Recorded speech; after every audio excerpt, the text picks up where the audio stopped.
Buenas noches, ¿cómo le va? Sábado, 22 horas, como siempre, acá por Metro. Tengo en mis manos un libro que vamos a profundizar dentro de un rato. Primer plano, Dire, puede ser. Zaffaroni, dice, y abajo reza, el padre de la inseguridad.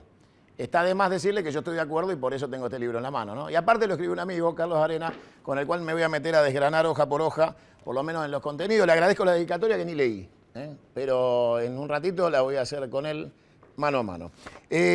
Claramente, el tema este va a dar para mucho. Después nos vamos a meter con el recuerdo de una batalla perdida. 14 de junio, Malvinas, 1982, y el recuerdo de nuestros héroes y las causales, motivaciones y situaciones que dieron origen y final a esa batalla perdida del 82. También nos vamos a meter con la política nacional. Obviamente usted está hoy esperando que mañana vengan los resultados de Santa Fe. Si pierde del CEL, ¿se terminó Macri? Si el lunes las tapas de los diarios no dicen del CEL gobernador, ¿empezó a caerse la ola amarilla? Después se viene una elección en Córdoba que va a ganar de la Sota.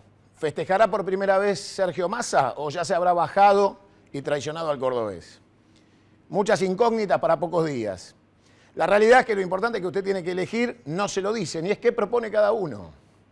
Sergio Massa hizo un diagnóstico esta semana. Dijo, che, yo quiero hablar de ideas.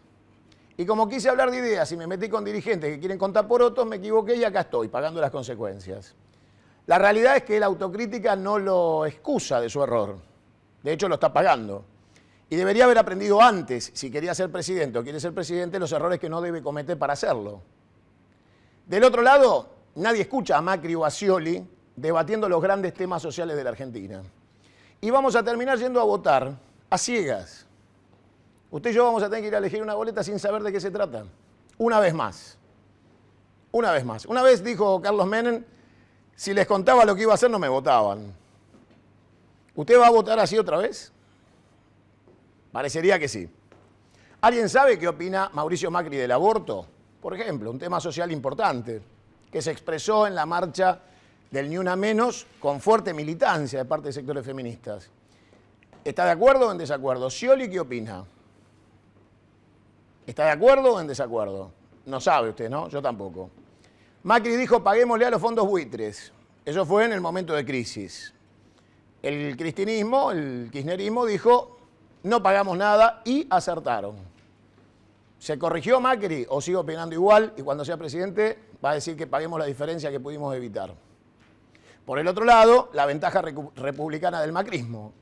Creen en la justicia independiente, creen en el respeto, los buenos modales, que no tiene el kirchnerismo. Y Scioli termina diciendo que le cae simpático Máximo Kirchner. Complicado todo esto, muy complicado. Y usted tiene que elegir. Y usted tiene que elegir. ¿Usted sabe qué opina Mauricio Macri del homicidio de Nisman? ¿Usted sabe qué opina Daniel Scioli del homicidio de Nisman? Le voy a proponer un ejercicio. Allá en enero, cuando el hecho luctuoso del homicidio de Nisman embargaba a los argentinos y dejaba grandes dudas que parecen haberse ido disipando en el ridículo. Y nosotros venimos sosteniendo en este programa que a Nisman lo mataron, que lo de Nisman fue un homicidio, y ya le hemos explicado hasta el hartazgo por qué, cómo, cuándo y dónde.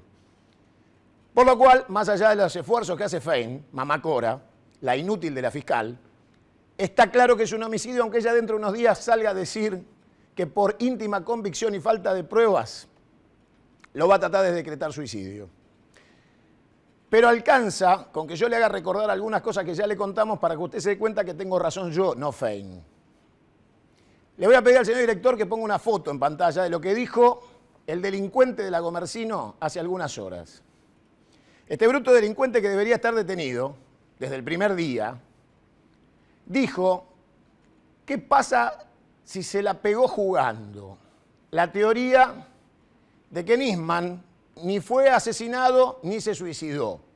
Estaba jugando con el arma y se le escapó. Bueno, yo quiero que usted recuerde lo que yo le decía a usted en enero del 2015 desde Pinamar. Y dígame cuál es la diferencia y si acerté, no tenga ninguna duda, este es un delincuente cómplice del homicidio de Nisman que está cumpliendo algo, que es abrirle la puerta a Fein, para que digan que en el último de los casos todo esto fue solo un gran error. Y entonces se cumpla esto que yo le decía en enero. Escuche lo que le decía.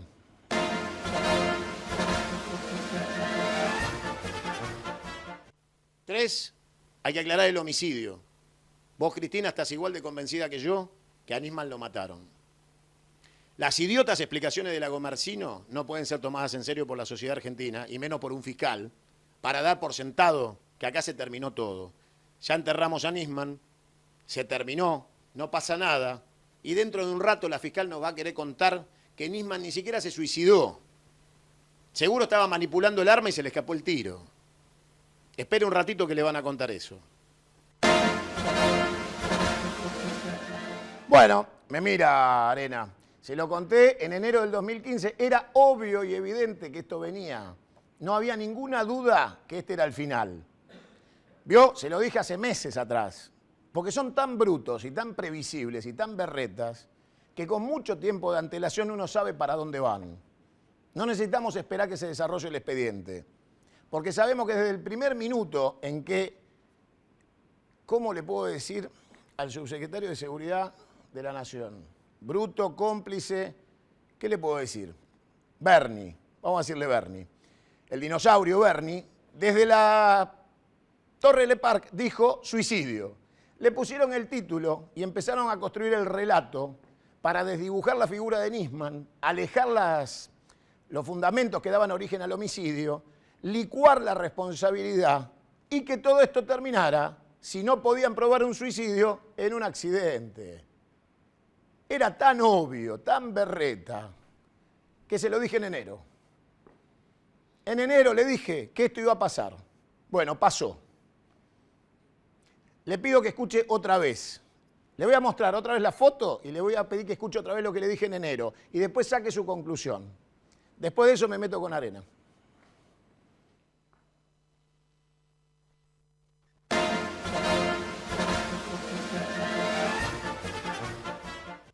Tres, hay que aclarar el homicidio.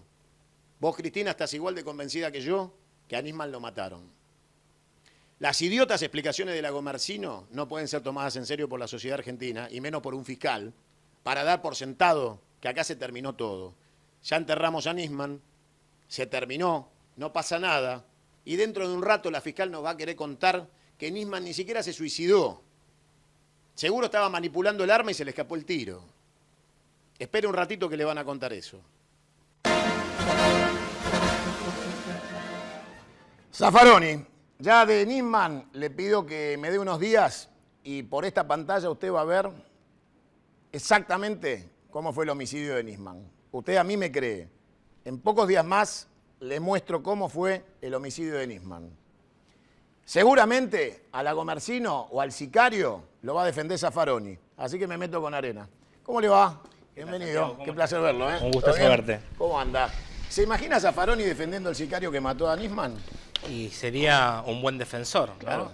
Quizás le entregaran después una medalla. Más no? o menos lo que pasó con Axel López. Claro, bueno, está bien. Palabra menos. Zaffaroni es un impresentable que llegó a ser miembro de la Suprema Corte de Justicia con fallos denostables. Absolutamente. ¿Me puede contar alguno que usted evidentemente se ha tomado el trabajo de recopilar? Fallos denostables, Santiago, que han abierto la caja de Pandora y por eso, digamos, lo catalogo como el padre de la inseguridad, claro, porque son el antecedente de fallos muy actuales, como por ejemplo el caso de este nene de 6 años que motivó no la renuncia, como dicen algunos, sino el pedido de jubilación de Salargués y Piombo. Zaffaroni tiene uno de sus fallos, creo yo, de lo más aberrante, de una nena de 8 años, el famoso caso Tiraboschi, sí, claro, donde lo que planteaba es que, como había sido obligada esta nena por el portero de su edificio en el subsuelo a realizarle una felatio in ore, en un supuesto juego de introducirle los dedos en la boca, no quiero explicitarme demasiado por lo aberrante del caso, pero como había sido con la luz apagada, esto no iba a ser tan traumático para la nena en el futuro, ¿no? Digo, esto fue por allá por el 98, casi 20 años después asistimos a un fallo similar.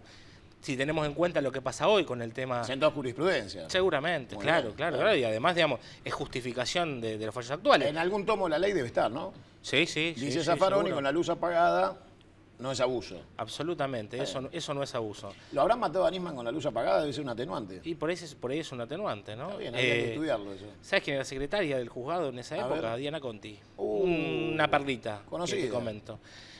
con quien después se retiraron del juzgado, Claro. Después de este fallo que iba a ser... Maravilloso. Y fundaron un estudio jurídico juntos. Ujú. Eh, Él llegó a ser miembro de la Corte y ella diputada nacional. y votando el fallo, votando el pliego en el Senado de Claro, Don por Eugenio, ¿no? supuesto. Y cómo no. Pero bueno, ¿Usted qué hubiera hecho si era el socio? Y yo me hubiera abstenido. Ah, y vos, no, pero- y vos estoy seguro que, Bueno, que pero hubieras usted hecho no lo hubiera- mismo. Por eso nunca hubiera sido socio de Zaffaroni. Absolutamente. Se ve que usted tiene la base de todo Es esto. cierto eso. Claro. Otro de los fallos alocados e indignantes que tiene que ver también con lo que nos pasa hoy con el tema de la droga, ¿no? Por ejemplo, un procedimiento declarado válido en el cual se encuentra gran cantidad de cocaína, sustancia de corte, balanza para pesarlo, papel para fraccionar, gran cantidad de dinero de baja denominación. ¿Qué dice Eugenio Zaffaroni? Como porque esté probada la comercialización, tiene que haber alguien que compre y otro que venda. Al no estar el comprador, no hay comercialización. Digo, estas locuras, no hablemos de algo que ha estado en estos días en todos los medios, que tiene que ver con que ha sido quien en 1980 escribió el Código de Justicia Militar, quien en palabras más, palabras menos, en su código, en su Tratado de Derecho Penal, planteaba la novedosa teoría causal, donde establecía que el que las hacía debía pagarla porque tenía la opción de elegir entre el bien y el mal. Es el mismo que hoy, y desde hace unos años, dice que el delincuente no ha elegido ser tal, sino que ha sido preseleccionado por un Estado para luego perseguirlo y detenerlo, Bueno, y pero eso culparlo tiene de todos lógica, los Eso males. tiene lógica, porque su pareja, que no me acuerdo si se llama Carlos o Juan, es el dueño de los departamentos donde regentean los prostíbulos, por lo cual pagó la multa. Y 10.000 el señor pesos. era miembro de la Corte. Entonces, debe ser que cuando uno es delincuente, trata de que los delincuentes sean atenuados frente a la sociedad. O sea, es casi en defensa propia, ¿no? O sea, el delincuente no es tan malo. Y después descubrimos que tiene departamentos con prostitutas. Es como que vayas el domingo a misa Sí. y el cura que te dé la misa sea un cura ateo. Es lo Ah, mismo. está bien. ¿Qué dice Zaffaroni? Que el juez no debe condenar. El juez debe ser una barrera de contención Claro. frente al avasallamiento del Estado. Una locura absoluta. Absolutamente. Y lo más grave no son sus fallos, Santiago. Lo más grave es su legado. Claro. Lo más grave son la cantidad... Bueno, los dos jueces de La Plata son su legado. Los dos jueces de La Plata no solamente impartían, entre comillas, justicia, sino que además uno de ellos era miembro honorario de consulta por la Corte Suprema y el otro era docente en las universidades. Y jueces como estos hay un montón. Suelto por la justicia argentina. Suelto por la justicia argentina. Y esto es realmente grave. Hablamos permanentemente, aquellos que inclusive que participamos activamente en política, de cuánto se debe invertir en la prevención, de la cantidad de cámaras, de la cantidad de Pero con patrulleros. Zaffaroni no vale la pena, podemos gastar la plata en fútbol. ¿Para qué gastar? Claro, Digo, aumentemos el presupuesto de fútbol para todos. sí, y tendremos Sí, total. seguramente en las tribunas, en vez de cotillón, repartamos gas pimienta. ¿Y por qué no?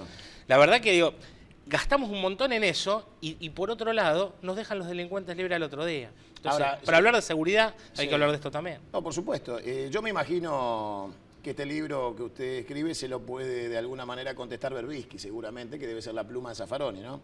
Hasta ahora no he tenido ninguna contestación Nada. Ahora la va a pública. tener, ahora que sale acá va a ver que la tiene. Enseguida le van a contestar. Espero ansioso. Recordémosle a la gente que Berbisky es ni más ni menos que un agente de la CIA disfrazado de montonero que entregó a todos los compañeros en la Operación Retorno en el año 81, cuando con Firmenich mandaron a todos los compañeros a morir a mano de Macera a cambio de la plata del secuestro de los Born y quedar en libertad.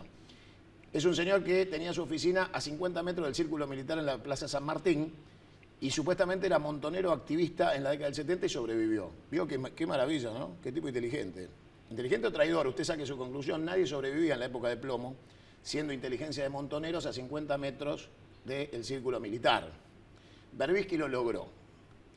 Zaffaroni también integró la justicia en tiempo de la dictadura. Absolutamente. Hoy escriben el relato kirchnerista. Y no solamente le integró, no investigó más de 125 habeas corpus presentados por familiares detenidos y desaparecidos.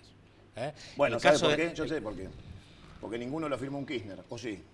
Ninguno lo firmó Kirchner. ¿No había no existe alguno? ¿Uno? En la justicia de Santa Cruz, por lo menos, No. En el Buenos matrimonio Aires, jamás, tampoco. La Plata. Y ha sido la política en estos 12 años de kirchnerismo la que ha encontrado en Zaffaroni la justificación jurídica para mucho del relato y y viceversa, ¿no? Se han retroalimentado de manera permanente. Yo me imagino que si Zaffaroni hubiera visto allá por la década del 70, del 78, 79, un habeas corpus firmado por la doctora Cristina Fernández de Kirchner, se lo hubiera concedido, porque su futuro estaba escrito, no se iban a cruzar. Te voy a contar una perlita política.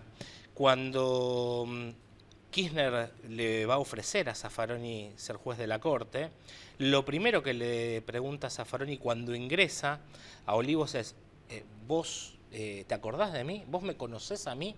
Son las palabras precisas. Y Kirchner baja la cabeza, se sonríe y dice, sí, me acuerdo. Y esto lo confirma después de que sale el libro Zaffaroni en este supuesto homenaje al juez de la patria que le hicieron en San Martín. ¿Y sabes por qué le dice eso? Porque cuando Kirchner intenta violar la Constitución para volver a ser reelegido gobernador en Santa Cruz, Zaffaroni, ni más ni menos y textualmente, cuando es consultado para justificar esa violación a la Constitución, dice que así no se puede gobernar, que Kirchner intentaba gobernar como Hitler. Bien, una definición dura, si la hay, ¿no? Sí, pero digo, ¿quién quería gobernar? Como Hitler.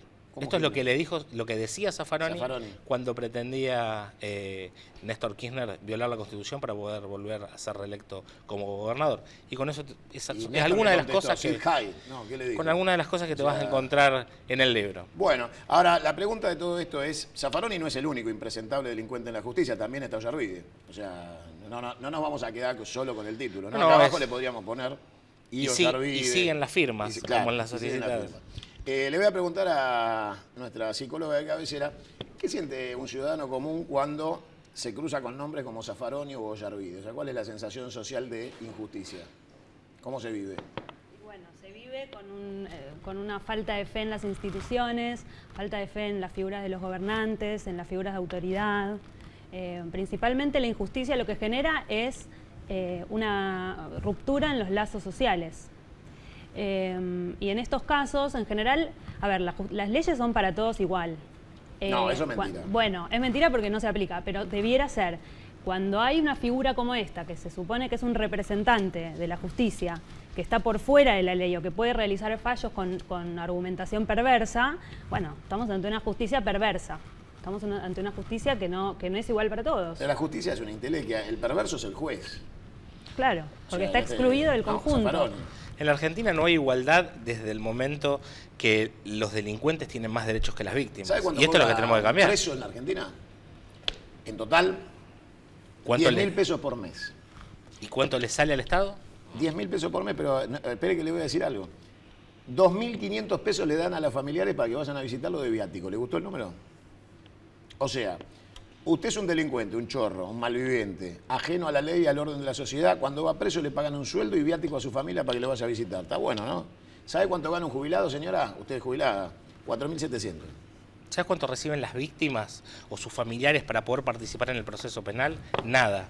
Si no tienen plata, no son partes del proceso. Y sin embargo, digamos, lo cual considero que está bien, ¿no? Digo, si el delincuente no puede declarar si no está su abogado adelante. Ahora, la víctima no puede ser parte del proceso si no tiene dinero. Estas son las desigualdades que hay en la Argentina. Y un párrafo aparte creo que merece el tema de las excarcelaciones, ¿no? Sí, bueno, ni hablar. Digamos, el festival de excarcelaciones que existen. Los fallos, usted es abogado. Los fallos dicen muchas veces que se atenúan en la pena porque no hay lugar en las cárceles.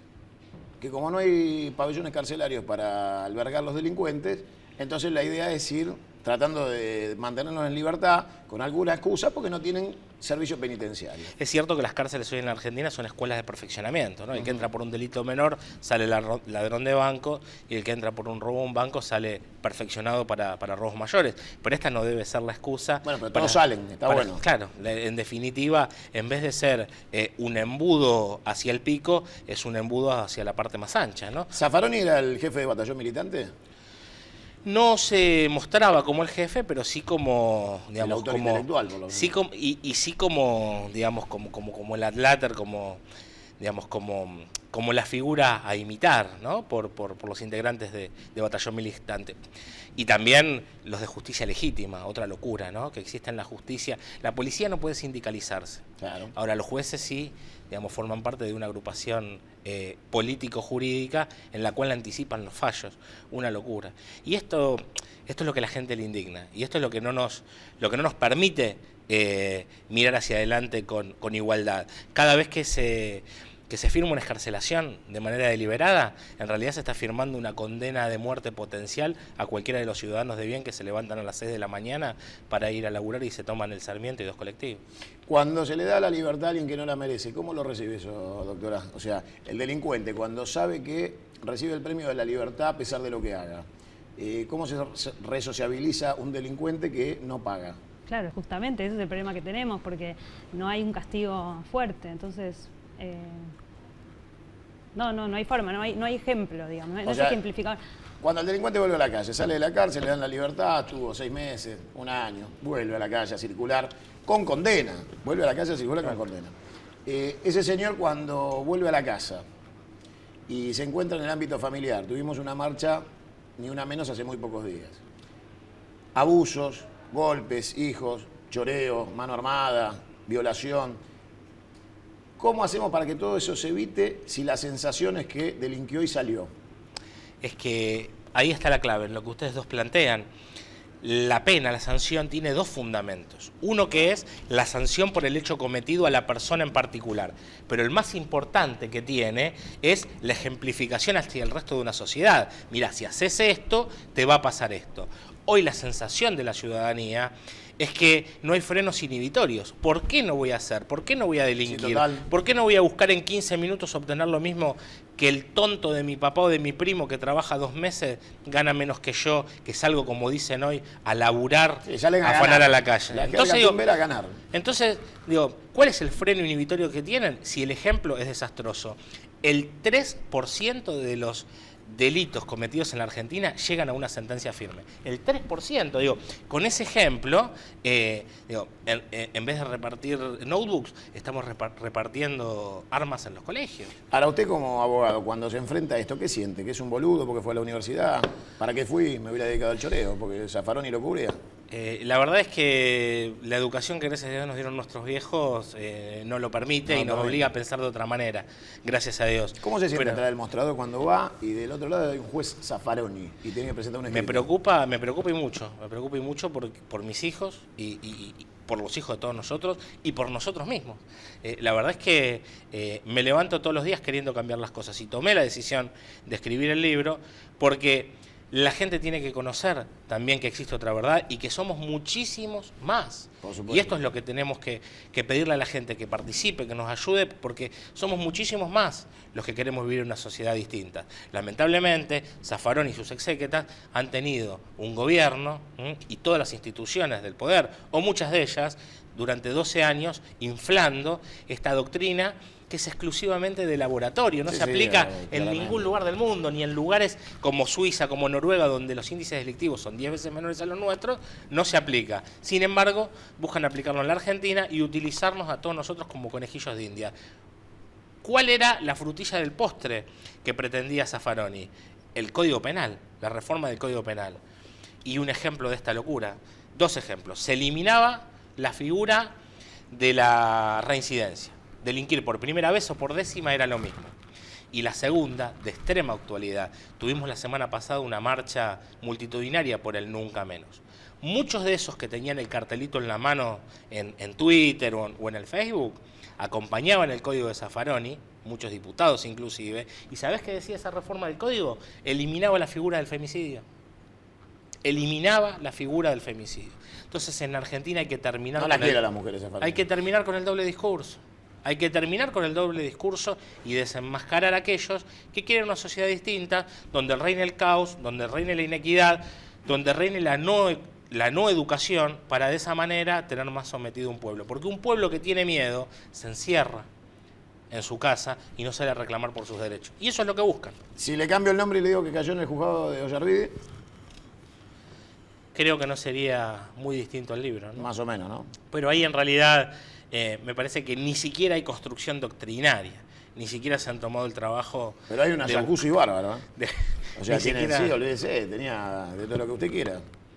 Pero bueno, la verdad, lo raro de esto, y vos lo decías, ¿no? Recién en el informe sobre Nisman, la noticia pasa tan rápido y son tantos los casos aberrantes y alocados que en cualquier otro lugar del mundo, digamos, costaría una investigación de años y la condena de toda una sociedad, acá se apilan uno tras otro y dejan de ser noticia de manera inmediata, ¿no? ¿Qué opinas sobre Fight?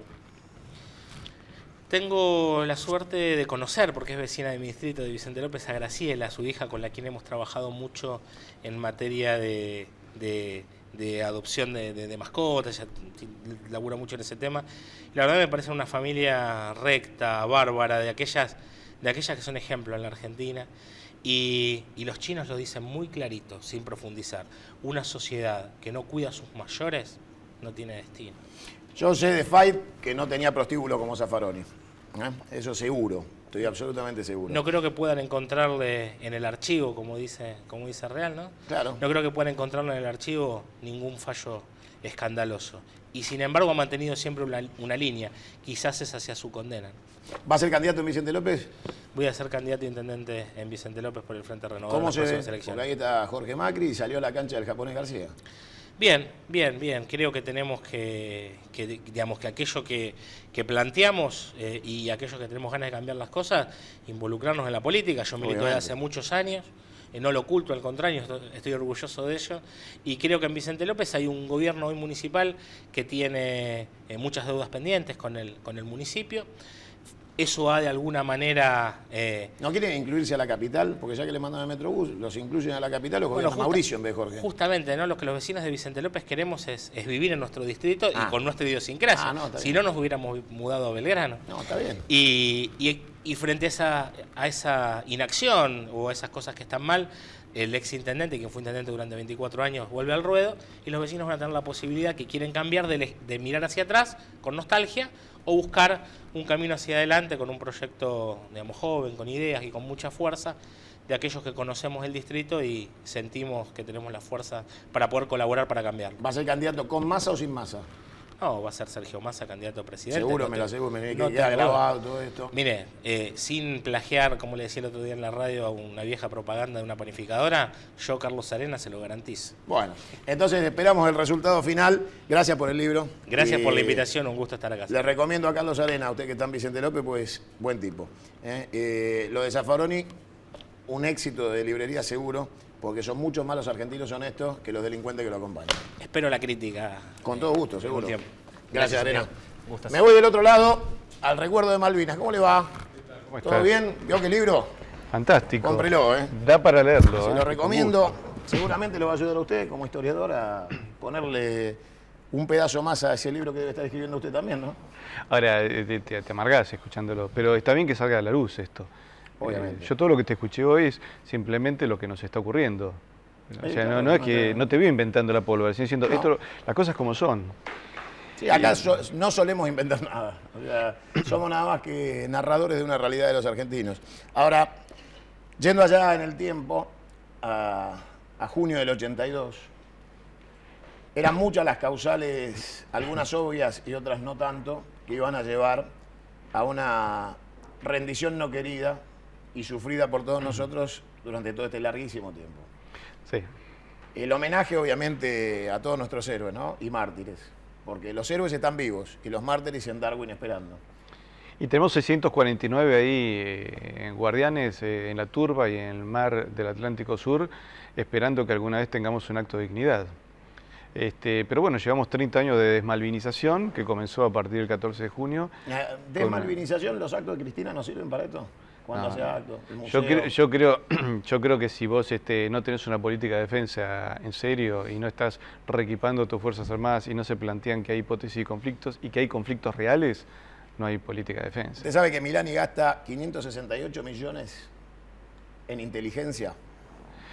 Sí, para vigilarnos a nosotros, no para vigilar a los ingleses. Entonces yo necesito que me vigile a mí. Yo necesito que me vigile. Pero él lo vigila igual a usted, a mí, a todos. Y flaco favor que nos hace. Por supuesto, yo creo que ningún favor nos hace, ¿no es cierto? De hecho, creo que prohibió que los veteranos desfilaran. Bueno, debe ser porque en un país normal, a esta altura de la democracia, el comandante jefe del ejército debería ser un excombatiente. Sí. Podríamos tenerlo, pero Debería serlo, acá ¿no? no se da. Y no solo eso, fíjate que los militares que más se destacaron en la guerra de Malvinas fueron perseguidos por este gobierno. Ocurrió lo mismo que pasó en la Revolución de Mayo. En la Revolución de Mayo, ¿te acordás que lo primero que hizo la Revolución fue fusilar a aquellos que se habían destacado en 1806 y 1807? Claro. Todos sabemos que la Revolución de Mayo fue hecha con el aporte británico. Obvio. Entonces, y lo mismo ocurre con nuestra democracia. El nieto de Churchill, era diputado en la Cámara de los Comunes, dijo: a los argentinos hay que hundirlos en el fango de la vergüenza para que no se levanten nunca más, y hay que ponerles una democracia que nos sirva a nosotros. Y de hecho, fíjate que todos los presidentes fueron destructores del sistema educativo, del sistema de defensa, de la familia, de la industria, de la economía, y continuaron todos con la política económica del gobierno militar, ¿eh? Altas tasas de interés, dólar barato, imposibilidad de competir. Ahora, desde el punto de vista estrictamente militar, aquella junta de terror que condujo la Argentina cometía un error básico, que era creer que teníamos el frente continental abierto con Chile, y entonces muchos de los que deberían haber sido trasladados al frente de combate se quedaron resguardando la cordillera, y eso hizo que soldados de Corrientes fueran a Malvinas y que los de montaña se quedaran en Chubut o en Río Negro. Y no se supo aceptar la ayuda que se ofreció en toda Hispanoamérica. Sí, claro. Porque una de las cosas que nos sorprendió, Santiago, de la Unión guerra, Soviética, entre otros. también, es que algunos creían que la guerra de Malvinas era como una suerte de guerra intraeuropea, que Argentina era un país europeo, y no era así. Y creíamos que Estados Unidos la iba a llamar a la tacha y iba a decir: quédate en el molde, no vengas para acá. Obviamente no ocurre así, y las naciones que saltan a nuestra defensa son las naciones de origen hispánico. Y lo primero que le angustia al embajador inglés en Naciones Unidas, que tenía que presentar la protesta ante el secretario general de las Naciones Unidas, que era el peruano Javier Pérez de Cuellar, que obviamente actuó como correspondía y no como un empleado norteamericano. Y además Perú, el presidente Fernando Belaúnde Terry toma una política primero de tratar de interceder para ver si se lograba un acuerdo de paz. Viendo que no se iba a lograr, sobre todo después del hundimiento del crucero General Belgrano, envía un escuadrón de cazas Mirage, 15 Mirage, entre los cuales participa un aviador de la Fuerza Aérea Peruana que era hijo de argentinos. Él decía: yo tenía doble motivación, me llega un sobre cerrado, me tengo que presentar una base, me subo en un Hércules con un Mirage adentro, y luego venían 14 Mirage atrás, y había pintores argentinos que eran los que habían pintado los Mirage peruanos y le ponen toda la simbología argentina. La Fuerza Aérea Peruana hizo una maniobra de alta profesionalidad porque tenían que pasar por arriba del territorio boliviano, sin que los bolivianos se diesen cuenta. Bolivia trató de apoyarnos, las presiones que recibieran muchas, pero por lo menos no impidió el aporte de voluntarios. Es decir, hay algo que es curioso: en toda Hispanoamérica se presentan más de 30.000 voluntarios, miles de peruanos, miles de bolivianos o hermanos altoperuanos, porque hay que recordar que Sí, claro. Bolivia o el Alto Perú fue parte de nuestro país y nosotros parte de ellos, miles de paraguayos. A Paraguay, Inglaterra le ofrece renovarle la Fuerza Aérea a cambio de que le ayuden a interpretar los mensajes en guaraní que hacían algunos soldados nuestros, que para no usar claves y manejarse rápidamente había operadores de radio correntinos que hablaban en guaraní, y Paraguay se negó a ayudar a Inglaterra. Uruguay tiene una posición neutral, pero prohíbe que Inglaterra pase por arriba del espacio aéreo uruguayo. Igualmente no se puede impedirlo. Pero hubo uruguayos, u orientales, como les gusta llamarse los uruguayos patriotas, aquellos que defienden la idea de volver a la Confederación Argentina, que se presentan de voluntarios. Incluso 2 de ellos llegaron a diputados frente amplistas. Y después tenés Venezuela. Venezuela tiene una actitud extraordinaria, porque Venezuela tiene sus Malvinas, que es la región de Esequibo, que es una región usurpada por Guyana, antes llamada Guayana Británica, que es una zona rica en petróleo, y el pueblo venezolano sale a la calle masivamente y exige que el presidente Luis Herrera Campins tome decisiones. Tal es así que se toman decisiones dentro de las Fuerzas Armadas, y el jefe de Estado Mayor de las Fuerzas Armadas venezolanas dice: estamos listos, las Fuerzas de Aire, Mar y Tierra, para ir junto a la Argentina a combatir contra Inglaterra. El presidente Herrera Campins estaba dispuesto. Yo me acuerdo que el embajador venezolano, acá en Buenos Aires, Dagger, que estaba casado con una misa argentina, una chaqueña, iba todos los días a la Rosa a decir: miren, tenemos ¿Qué podemos hacer por ustedes? Tenemos un escuadrón de F-16 que nos hubiera dado superioridad aérea en el combate contra los Harriers. Tenemos fragatas dispuestas a venir a combatir, y tenemos ejército de tierra. Que, por ejemplo, si no se los quería hacer participar en combate, se los hubiese puesto en la frontera con Chile, por ejemplo. Claro, hubiéramos enviado nuestras tropas especializadas a las islas, Y ponías Y la guerra tropa, continental claro. con apoyo. Y además, por lo menos le hubiéramos hecho que las fragatas venezolanas, que incluso zarparon 2 y se le dijeron que volvieran, hubieran hecho, por ejemplo, vigilancia contra inteligencia contra los radares Bueno, pero a ver, chilenos. ¿cuántos cipayos hay en la Argentina hoy todavía? Está lleno. Pro-británicos, Muchísimos. gente que labura. Mirá las para la remeras, campaña en la ¿viste Argentina. muchachos que llevan la remera Hijos de puta, sí. británica? Sí, lleno de hijos de Yo puta no en los entiendo. jeans, en las remeras. Bueno, pero hay mucho idiota de la farándula también, ¿no? Sí, hemos visto varios Que conductores dan el famosos de ejemplo, que televisión. son unos pelotudos bárbaros y uno los puede ver con banderas inglesas colgadas. Mira, Santiago, yo te entiendo. Yo no soy de decir malas palabras, pero cuando veo esas cosas se me escapan las mismas. No, pero, se a me ver, escapan. Yo aprendí que en un medio como este, a los pelotudos hay que decirle pelotudo, porque no es justamente cuidándonos de las definiciones que vamos a ayudar a que dejen de usar esas banderas. Sí, es hasta para ayudarlos a ellos, a ver si se dan cuenta. Entonces, como uno dice, a ver, si uno le dijera buenamente que es una ofensa a la memoria de nuestros héroes, una falta de respeto a nuestra historia y lo entendieran, yo no le tendría que decir pelotudo. Así es. ¿No? Pero no O lo sea, entienden. Pero no lo entienden.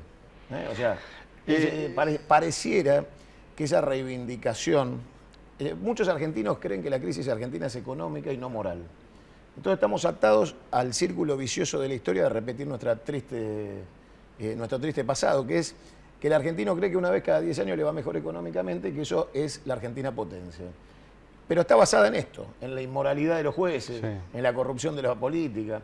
Entonces, vale la pena decirle pelotudos, que es mucho menor que ser un delincuente como Zaffaroni, o Yarvide, o Jaime, Sí, o incluso, Schiavi, Santiago, yo creo o que Lázaro Báez. sos benévolo porque no le estás diciendo traidor a la patria. No, es que, ¿sabes por Lo qué no se decís digo? diplomáticamente, para ver si Porque, se dan cuenta. Claro, a ver, primero que estos señores no saben lo que es la traición a la patria porque no tienen patria. O sea, no pueden traicionar lo que no sienten. Claro. Uno puede hablar de indignidad si conoce la dignidad. Estos personajes son nefastos, o sea, son personajes que no tienen capacidad de entender de qué le habla a uno cuando le dice traición a la patria, si no la tienen. No. Muchos de ellos se formaron en academias. Tal vez tengan otras patrias. Sí, eso, claro. eso es Bueno, lo trágico. me En la parece. Argentina, el argentino debe ser el país con mayor cantidad de personas con doble nacionalidad. El Y bueno, campeonato mundial del doble pasaporte. Tuvimos un ministro de Economía Claro. con nacionalidad italiana, ¿cierto? Lo cual es incompatible. Pero bueno, es lo que hay. En aquel momento la batalla se define por errores argentinos, básicamente. Sí, los ingleses dicen que si ahorrásemos los errores de ellos y los nuestros, Argentina ganaba. Claro. Y te digo más, todas estas naciones que nos quisieron apoyar, porque también tenés, por ejemplo, Nicaragua. Nicaragua es un país chico y dice, nosotros tenemos un regimiento que peleó contra los contras, queremos que vayan a pelear y tenemos municiones de 2 calibres de cañones argentinos. Se los damos, es lo que tenemos. Lo poco que tenemos se lo damos todo. Pero Cuba ofrece 6.000 hombres entrenados Claro. en Siberia por el ejército soviético para pelear en el frío. Ofrecen escuadrones de cazas MiG-21 y cazas MiG-23 que están preparados para atacar buques y ofrecen submarinos. Querían venirse con todo. Con todo. Guatemala, que también tienen sus Malvinas, que es la región de Belice. O sea que Guatemala era todo Centroamérica Sí, menos claro. Panamá. Fueron los ingleses encargados de fraccionarlos todos. Mantuvieron igualmente todos los colores de nuestra bandera, pero en un momento los ingleses le quitan Belice. Y no se los reconocen más. En Belice más había una fragata. Y Guatemala ofrece un regimiento de alta montaña de 350 comandos. Tampoco son aceptados. Y luego tenés que los hispánicos que vivían en Estados Unidos organizan un boicot contra la compra de productos ingleses. ¿Qué pasa en la madre patria? Es interesante, España se jugó el ingreso a la Unión Europea y a la OTAN. Sin embargo, España condena la acción británica Gibraltar, claro. por Gibraltar también.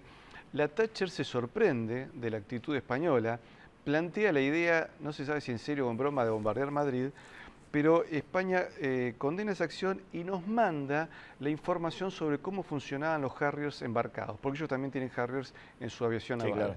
Nos mandan esa información, pero hay algo más interesante. Vos sabés que ellos tienen el cuerpo, lo que se llama la Legión, que es el cuerpo de élite, Sí, que sí. son 5.000 hombres, divididos en banderas. Una bandera completa, 600 hombres, la sexta bandera, pide como vacaciones, retiro unos días, y todos se van al consulado argentino en Barcelona y De quieren voluntarios. venirse a pelear acá. Pero después hay miles de militares españoles que van a presentarse, que piden permiso a sus superiores para venir a pelear acá y no se les permite. Lamentablemente, bueno, después la Unión Soviética, Gorbachev dice que ellos oficialmente no apoyaron. pero los coroneles de la Fuerza Aérea Soviética dicen que ellos despegaban de Angola con los Tupolev, iban vigilando a la flota inglesa y nos mandaban información. Y después había unos submarinos soviéticos generándole interferencias a los ingleses, un buque también de inteligencia electrónica, hicieron también su parte. Pero Argentina no supo internacionalizar el conflicto. Dos curiosidades más para cerrar. Dale. Irlanda, 1000 veteranos del IRA que se quieren venir a pelear. Y en China hubo 100.000 voluntarios chinos que quisieron venir a pelear contra el imperialismo.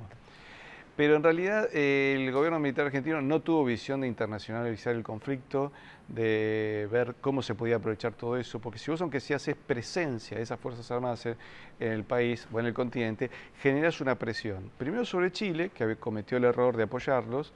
Bueno, pero ¿cómo un general formado en la concepción liberal económica podía tirarse contra Estados Unidos ni en joda? Es más, le deben haber pedido disculpas por carta por haber invadido Malvinas. No, Galtieri, Galtieri se enojó con Reagan en una llamada telefónica, pero Galtieri era un hombre que no sabía historia. No lo entendía, si no sabía inglés Galtieri, le tenían que traducir la conversación. Sí, por supuesto, por pero teléfono de línea. no tenía interpretación de la historia, no lo entendía. Sí, tampoco entendía el inglés. Tampoco. Pero eso no sería culpable. El tema es que no entendés en qué estás metido. Si vos no tenés claro tu conflicto, que acá hay que reconocer algo, no fue una acción argentina a la desesperada, fue una acción premeditada de los ingleses de provocar la situación para ir a la guerra. Los ingleses lo reconocen en su informe. Si había que ir, tendríamos que haber ido como corresponde. Totalmente decididos del primer momento. Y tal vez no hubiéramos perdido la oportunidad histórica de recuperar las Malvinas definitivamente hace más de 30 años. Posiblemente se hubieran ganado y hubiese sido un motivo también de unidad continental.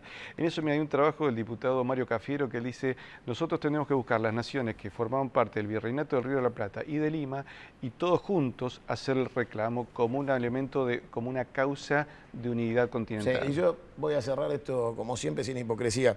Hay mucha gente que dice por el camino de la paz. Y yo digo, como no tenemos ejército, es el único que tenemos.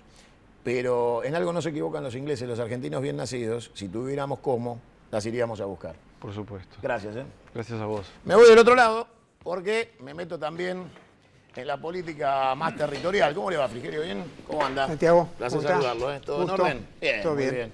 ¿Vio el libro? Lo vi, escuché el reportaje también al amigo Arena. ¿Vio? Zaffaroni. ¿Qué le dice ese nombre?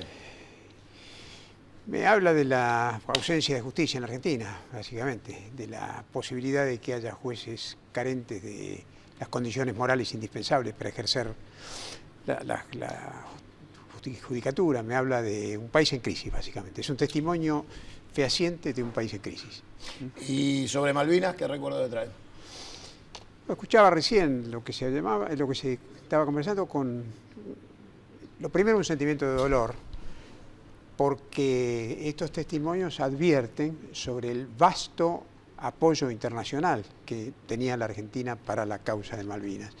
Una causa que estaba muy avanzada en términos diplomáticos, como lo prueba el non-paper que el embajador británico en Buenos Aires le hace llegar al general Perón, todavía en vida, proponiéndole la administración coparticipada de las islas.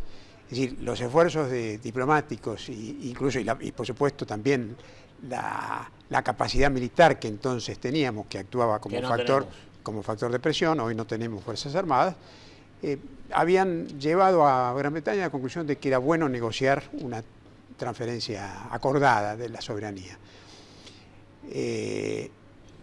Luego viene esta decisión estratégicamente irresponsable de la Junta Militar, que elige, en mi opinión, la vía militar como una manera de evadirse de todas las consecuencias nefastas que tuvo el régimen dictatorial. Escuché también la versión de que había habido una provocación inglesa y que la Argentina habría mordido esa provocación. Esto si fuera cierto, de ninguna manera excusa el error estratégico, al contrario, lo agrava. Además de equivocados estratégicamente, fuimos estúpidos. Pero naturalmente sigue siendo las islas irredentas, una causa nacional pendiente. Me meto en algo más terrenal y es que usted quiere ser intendente de San Miguel, pero parece ser que el espacio donde usted milita sigue esperando a Joaquín de la Torre. ¿Usted le tiene paciencia? Sí, no creo que esa espera realmente exista ya, ¿no es cierto? Creo que las negociaciones entre el macrismo y el masismo están terminadas. Y creo que San Miguel merece una administración distinta. Creo que es un municipio víctima de 3 males concurrentes.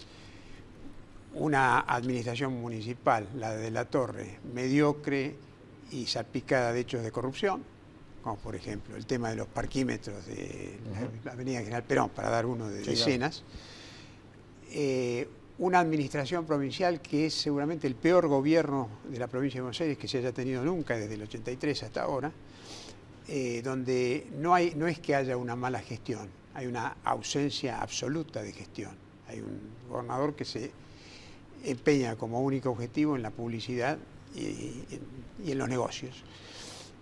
Y finalmente hay un contexto macroeconómico definido por el gobierno nacional que genera inequidad social, pobreza y ahuyenta inversiones.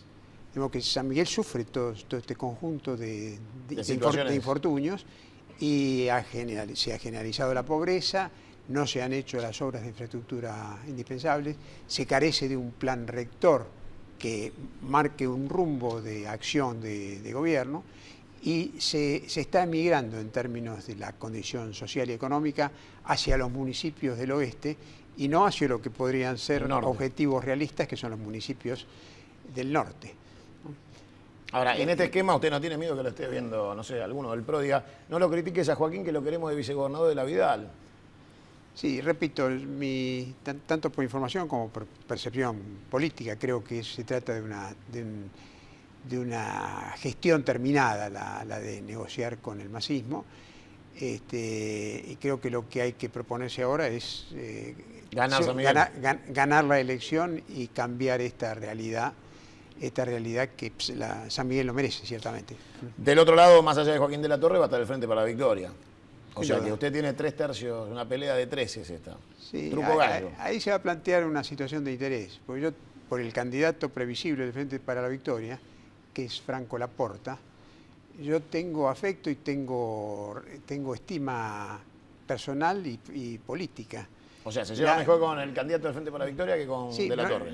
No sé si mejor o peor. Lo que pasa es que Franco está defendiendo a un gobierno que es responsable de una política que ha llevado al país al retroceso y a la derrota, digamos, en los frentes sociales, económicos, es un buen tipo equivocado. Es un funcionario que está sirviendo una causa política errada. Ese es su principal defecto. ¿Se imagina usted ganando y convocándolo a colaborar? Lo haría sin duda, sí, con mucho gusto, porque creo que él, en lo personal, y más allá de su error político estratégico, es un funcionario competente. ¿Qué pasa si mañana un funcionario competente y un funcionario honrado. ¿Qué pasa si mañana a la noche, cuando a esta hora promedie el día, mírenos en Canal 26, pero qué pasa si la noticia del Graf dice perdió del CEL? Sería un golpe grave, sin duda, para las aspiraciones presidenciales de Mauricio, pero de todos modos creo que lo que va, incluso en esa hipótesis, que por las encuestas no autorizan a tener como la más probable, lo que acá se está dando es una polarización progresiva y creciente entre el proyecto oficialista y un proyecto de alternativa, un proyecto sustitutivo, que es el de Mauricio Macri, que se ha abierto a otras fuerzas políticas por ejemplo, al desarrollismo, que tienen propuestas de transformación probadas en combate, diría yo, y que, en mi opinión, la opinión pública objeta el rumbo que ha seguido la República en estos últimos años y va a terminar favoreciendo la alternativa de cambio que corporiza Mauricio. Ahora, en este esquema pareciera que Sergio no se va a bajar de la candidatura. Hasta hoy, por lo menos, algunos infidentes dicen que estuvo personalmente tratando de buscar alternativas. Pero lo que se muestra públicamente es que para atrás no va. ¿Cómo se imagina usted las PASO? Para ir de a una. ¿Qué resultado visualiza entre Scioli, Macri y Massa? ¿Quién será la primera minoría? ¿Quién la segunda? Digo, creo que va a haber una paridad entre las dos fuerzas, entre las dos fuerzas bipolares, digamos, entre el oficialismo y el macrismo, y que las terceras fuerzas van a sufrir las consecuencias obligadas de todos estos procesos de polarización. Sergio. Es decir, Sergio va a ser aplastado por la polarización y consecuentemente sus candidatos. ¿Y el properonismo dónde juega acá? Porque la provincia de Buenos Aires es la madre de todas las batallas y pareciera que el PRO ha resignado la provincia de Buenos Aires a una derrota, que no tiene voluntad de triunfo, tiene voluntad de juntar votos con el alcance para un hipotético triunfo sin gobernador. La única experiencia recordable es de la Rúa Rucauf. El final fue horroroso. Sí, yo creo que el properonismo va a jugar, sí, aquella parte del peronismo que no se siente representada por el gobierno y ni mucho menos por el PJ, y al cual nosotros desde nuestra posibilidad, hemos intentado convocar, hemos hecho un congreso en San Miguel, hemos fundado una agrupación que intenta darle marco institucional, y desde la cual hemos formulado la exhortación a votar por la alternativa de Macri, tanto porque es el candidato potencialmente capaz de derrotar al gobierno, como porque efectivamente ofrece la posibilidad de políticas de modernización, de desarrollo y de consolidación de las instituciones republicanas, como usted decía recién hace un rato, de justicia social. ¿Estuvo con Carilino? Es un amigo, he estado con él más de una vez, sí, por supuesto, y he estado en los últimos días. ¿Qué dice? Él es una figura absolutamente decisiva en esta organización del peronismo a favor de la candidatura de Mauricio. Es alguien que tiene autoridad política, que tiene una larga tradición de una excelente gestión y que es respetado por los peronistas del conurbano y de la provincia.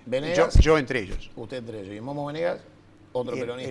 El Momo Venegas forma parte de este proyecto de reagrupamiento de los integrantes, diría yo que genuinos, del movimiento peronista en función de un objetivo político de cambio. O sea que solo no está. Está con Carilino, está con el Momo Venegas, más o menos. En absoluto. Y por ahí se colaron los Mercury también.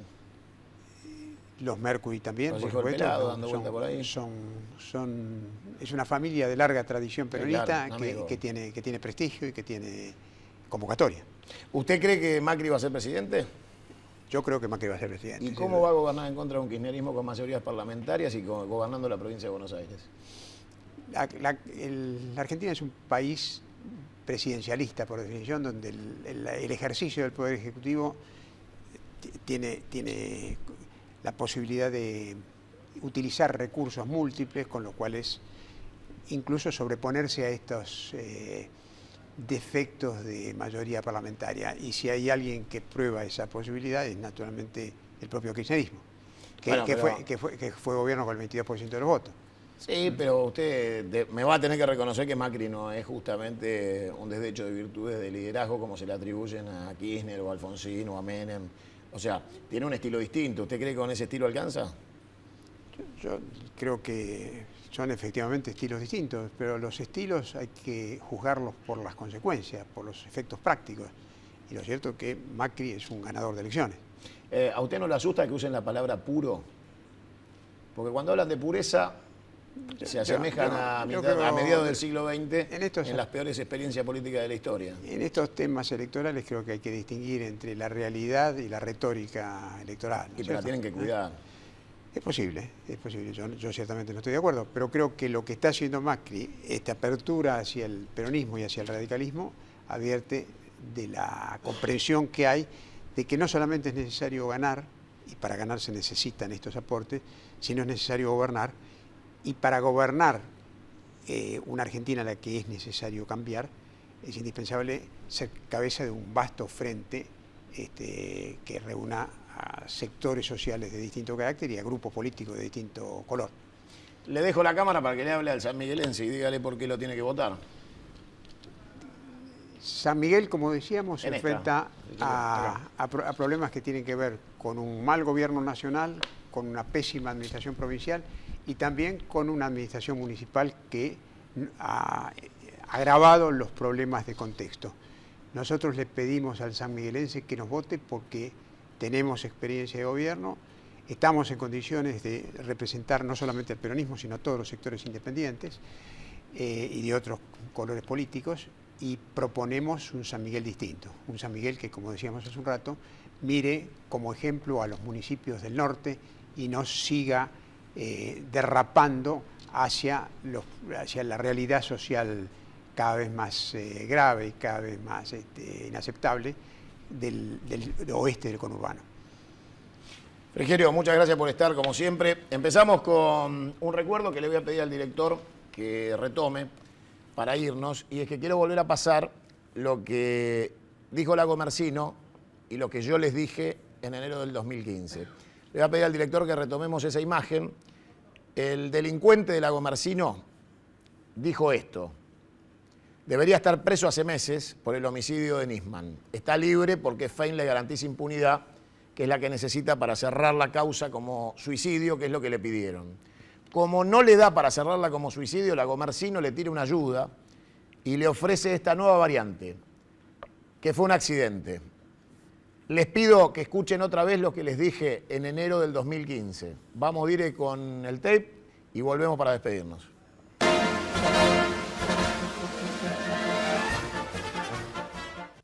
Tres, hay que aclarar el homicidio. Vos, Cristina, estás igual de convencida que yo que a Nisman lo mataron. Las idiotas explicaciones de Lagomarsino no pueden ser tomadas en serio por la sociedad argentina, y menos por un fiscal, para dar por sentado que acá se terminó todo. Ya enterramos a Nisman, se terminó, no pasa nada, y dentro de un rato la fiscal nos va a querer contar que Nisman ni siquiera se suicidó. Seguro estaba manipulando el arma y se le escapó el tiro. Espere un ratito que le van a contar eso.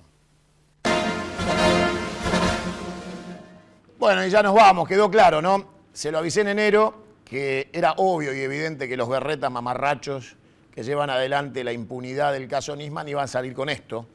Y es el propio Lagomarsino, el delincuente que plantó el arma para que asesinen a Nisman, el que sale con esta versión para seguir cubriéndose y alejándose, y sigue dando reportajes. Todo sigue su curso en la Argentina sin ningún tipo de problema, porque la justicia va a decretar que fue suicidio. La justicia esta, ¿no? Claro, la de estos señores. La de Ollarvide y la de Zaffaroni. Esta justicia y la de Fein, Mamacora, que se suma a lo más patético de la justicia argentina. Nos llegó una carta de Julia Moreno con un caso que vamos a desarrollar en profundidad el próximo programa, sobre gente que va presa siendo inocente mientras los culpables son decretados inocentes. Entonces, vamos a abordar también la temática, y ustedes recuerdan que hace poquito tiempo atrás alguien estuvo preso 8 años y se llegó a la conclusión de su inocencia por una película. ¿Se acuerdan el caso? Hace poquito. Alguien se tomó el trabajo de hacer una película y la película llegó a la fiscalía y descubrieron que el señor que había estado 8 años preso era inocente. Vamos a profundizar el hecho, pedimos la causa, se acercó la familia para ver si podemos ayudar. Yo ayudé en un caso que usted debe recordar, que fue el de Karateka Martínez, cuádruple crimen de La Plata, y también demostramos por televisión que era inocente. Tal vez ayudemos una vez más. Les agradezco a todos que hayan estado ahí. Recuerden que estos personajes nefastos no son la justicia en la Argentina, porque hayan ocupado alguna jerarquía judicial que no hace la justicia. No se olvide de los héroes y mártires de Malvinas y no se olvide de votar bien. Será hasta la próxima. Gracias.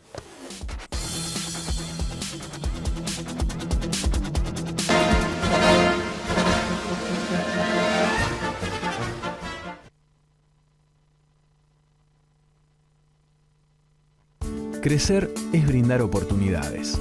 Crecer es motivar el desarrollo de la gente. Crecer es promover la cultura y el deporte. Queremos seguir creciendo junto a vos. Banco Ciudad. Te quiere ver crecer. 0822-20400. bancociudad.com.ar. Sí a 1.300 cámaras de seguridad. Sí a 130 móviles blindados y equipados. Y sí al centro de monitoreo. ¿Te animas a seguir diciendo que sí a la seguridad? Yo digo que sí. Aprende a votar en buenosaires.gov.ar/boleta electrónica o acércate a un centro de consulta. Cuidar la democracia es defender el futuro. Buenos Aires Ciudad. En todo estás vos. Hay una nueva autopista moderna e inteligente capaz de unir dos capitales en el menor tiempo y de la manera más segura. La autopista Buenos Aires-La Plata. Buenos Aires, Gobernación Daniel Scioli.